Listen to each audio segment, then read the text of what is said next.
करने वाले हैं डी सेरिब्रल और डी कॉर्टिकल रिजिडिटी के बारे में।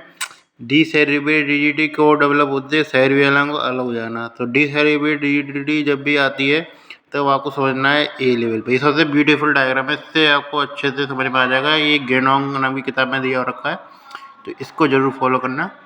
तो इसमें बता रखा है जैसे कि आपको जो एक्सटेंसर गामा मोटर न्यूरॉन होती है वो कौन कौन सी रहती है हमारी। ये तो ये रहती है हमारे रेटिकुलर सिस्टम जो होता है वो एक्सटेंसर गामा मोटर न्यूरॉन रहता है।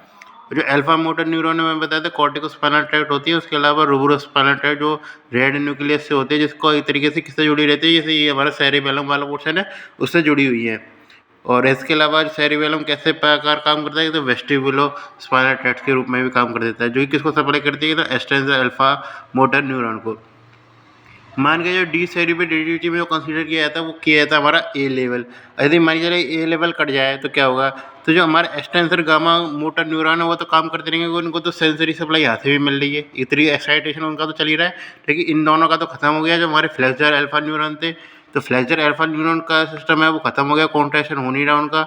उससे क्या होगा, जो होगा हमारा जो क्या है कि तेरे एक्सटेंसर गामा मोटर न्यूरॉन है वो ज़्यादा ओवर एक्टिवेट हो जाएंगे, जिसके कारण क्या मिलेगी हमको एक्सटेंसर रिजिडिटी मिलेगी। इस तरीके से एक्सटेंशन मिलेगा पूरी बॉडी का बहुत ज़्यादा, और उसे हम क्या करेंगे तो गामा रिजिडिटी भी कह देते हैं कुछ जगह।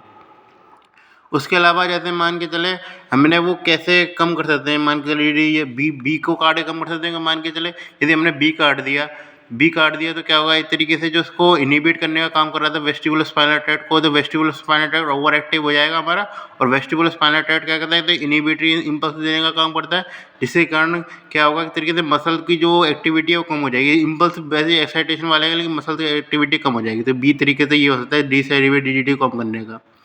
उसके अलावा बात करके चलूँ, जैसे कि मान के चलो कि डी कॉर्टिकोइड रिजिडिटी भी पूछी जाती है, तो उसमें क्या होता है हमारे डी लेवल पर करता है, डी लेवल पर डी कॉर्टिकोइड रिजिडिटी पे।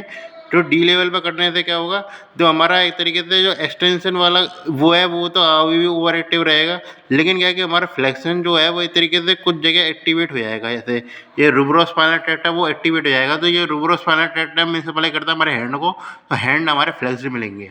तो इससे पता लगा सकते हैं कि किस प्रकार की हमारा पोस्चर मिलेगा। तो ये ऊपर वाला पोर्शन है इसमें सारी बॉडी स्ट्रेंथ मिल रही है हमको, वो कौन सा तरीके का हो गया हमारा डी सेरिब्रल रिजिडिटी, जिसमें हमारे हैंड फ्लेक्स मिल रहे हैं, बाकी सब चीज़ हमारी एक्सटेंडेड मिल रही है। वो किस प्रकार का हमारा डी कॉर्टिकोइड रिजिडिटी।